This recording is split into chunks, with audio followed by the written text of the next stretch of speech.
question. Now that I'm done writing my book, how do I get it published and distributed? Now, here's the thing. Back in the days, the only way to publish your book was to go through a traditional publisher. But over the last 15 or so years, maybe a little bit more, self-publishing has really become on the forefront of publishing, especially for upcoming authors who are really looking to get their story out. So the types of publishing we have is traditional publishing, self-publishing. So you have to know the risk and responsibilities of both, right? So the major differences between both is time, cost, and control. Now, if you're going to a traditional publisher, it's either you are an agent, which it usually takes a while for you to find an agent to pick up your book, right? We'll submit your manuscript proposal to the publishing company.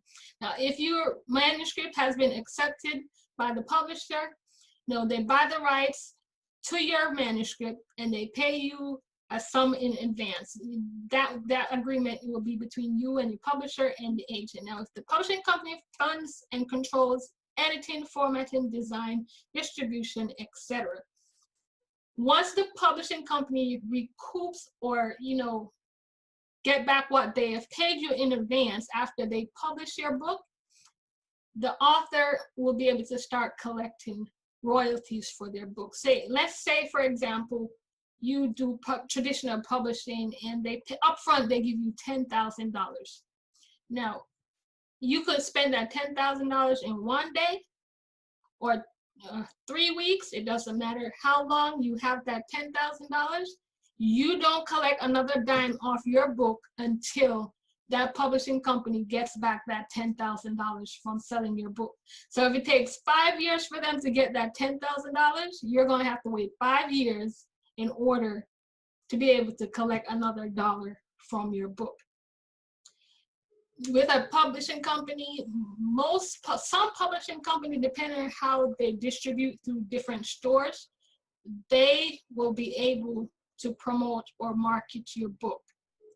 But some publishing companies, you will still have to do the marketing and promotion yourself.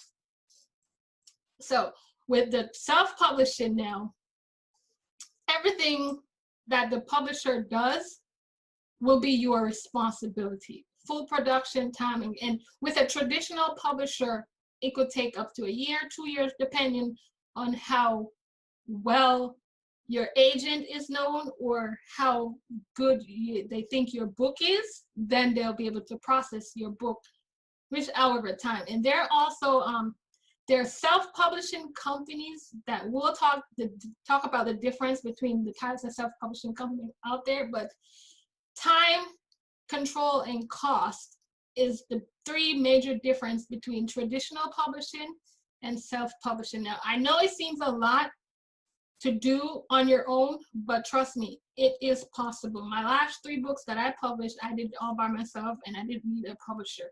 So it's possible. So as a self-publisher, we're going to talk about formatting your book for printing and distribution standards. Now, after you've written your book and, in order for you to be able to submit it for editing, because when editing, you're going to have to use a professional editor to edit your book. Don't use your neighbor next door because they're an English teacher, because school editing is different from book editing, okay? The teacher that gives you a grade on your essay is different from the person that will edit your book for professional standards. So these are some of the things that we need to keep in mind when putting our book in formatting for standard distribution and print, right? So use 12-point fonts. Use serif fonts, which are usually Times Roman, Book Antiqua, or Bookman Old Style. Reason being is that these type of fonts, kind of like what I have here, this is actually Book Antiqua. You see how the end of the fonts, they have like a little trail behind it? These types of font makes it easier for your work to be read because your eyes follow the tip of the letters. So that's why it's recommended to use these types of font. Double space your manuscript, meaning your lines, double space your lines. No extra space between paragraphs, okay? So meaning you double space your lines and you don't put that extra line for a paragraph. Only use one space between sentences. At the end of your sentence, one space, not two spaces. Your text should be flush left and ragged right to lay out your book and not justified. Well, for me, it can go both ways depending on how the style or the flow that you're looking for. So left justified, jagged right is exactly what I have right now. Justified both left and right can work depending on the type of book you're doing and the layout or the feel that you're going for your book, because this type of formatting for words is usually for novels, right? So either way, it will work. Just want to let you know that. Indent each paragraph 1/2 inch. And this is usually set manually in Word, but if it's not, use your tab button to indent your paragraph. Don't hit your space bar to make your tab, because what's going to happen is once you send it off to get it printed, it's going to change the layout of your book based on, because the default setting is always that one tab. So you want to keep it in a format where it won't shift anything when you have to get it printed or send it to an editor and then it goes all out of whack, right? Black text on white background, plain and simple. Unless you're doing a photo book, just keep it plain and simple. Black text on white background only. Set margins 1 inch top, bottom, and to the sides, which is usually a default setting in Word, but if not, you can also do that. Create a header with the title followed by your last name and the page number. So you can either use your title and your last name, or what I do sometimes is I use the title of the book and I use the chapter of the book. So either way, however you want to do it, this is just a suggestion. So you don't really have to be the title and your last name, but always have the page number there. Your header should appear on each page except the title page of your book. So you know how you have your cover page, and then in the book you have your title page. So no page number should be on your title page, right? So that's what it's talking about. Preparing for print. Editing and proofreading. Now with proofreading, you can do this by yourself, or you could have someone else do it for you. You don't have to really pay professionals for proofreading, just someone. Now, the English teacher will be a good person to proofread, because all they're doing is just proofreading for spelling, right? And to make sure that your content line up with each other. But for editing, make it professional. But when you submit your work for editing, be careful not to allow the person to edit out your voice or to change the content of what you're trying to say. I remember when I was doing my last book and I submitted for editing, my subtitle is becoming Successfully You, right? Now they sent me back something, I don't quite remember what it is, and when I looked at it, I was like, that's not the subtitle of my book. I mean, it might not sound relevant to you, but to the subject matter of my book, it's all relevant. And that's the theme of my book, Overcome to Fulfill Your Purpose, Become Successfully You. So all through the book, that's what I talk about. So be careful not to let them edit out your content or change your content as how you had. Just make sure they do the grammar, sentence structure, edit in a way where everything flows well and not just, just off the top of your head thing. Your cover design. Now your cover must look professional. It doesn't matter how much we hear, don't judge a book by its cover. Every book is judged by its cover. So keep it clean, keep it professional, and allow it to be done professionally. Unless you're a graphics design art, and even some graphics design artists, because you want to be able to create something that will capture the reader, not you, because you will buy your book no matter how it looks, but your reader won't. So make your book professional for your cover design. ISBN is also something that you have to think about as a self-published author. Now, there's two ways to get your ISBN number. Here in America, you could either purchase it online, whether you're in America or not. You could purchase it online, or you can get it through the publishing company that you'll be used to print your book. For Jamaica, I know you could go to the library and they will just tell them you need an ISBN and they will purchase it for you. And it will be available, I think, within like 3 days to a week. Copyright.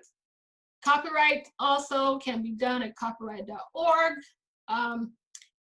It will cost a fee to do it. I'm not quite sure. I think the last time I did one was like $55. Not sure if the price is the same. For Jamaica, you can do it through the library as well, I believe. And you can also do what we call poor man copyright. Once your manuscript is finished, put in an envelope, write your return address on there, mail it to yourself, and don't ever open it. That's one way to copyright without spending money. So once that stamp date is on there, no one can say that you took their work.